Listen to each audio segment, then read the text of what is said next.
పొద్దున్నే లేచి సూర్యుని చూడబోయా, వినాయకుడు ఏమిటో శివుడు ఏమిటో అన్నీ తెలుసు. సూర్యుడినే చూడండి, అందరు దైవాలు మనకు కనపడరమ్మా. మన అదృష్టం సూర్య భగవానుడు ప్రత్యక్ష దైవం. కనపడుతున్నాడు, హాయిగా కనపడుతున్నాడు. 15 కోట్ల కిలోమీటర్ల దూరంలో ఉండి ఒక కిరణం మనకి ఇక్కడికి చేరాలంటే 9 నిమిషాలు పడుతుంది.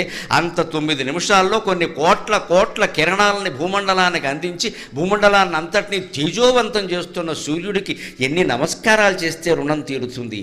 అందుకే హిందువులు కనిపెట్టిన ఒకే ఒక యోగాభ్యాసం సూర్య నమస్కారం. యువతరం అంతా అది చెయ్యాలి.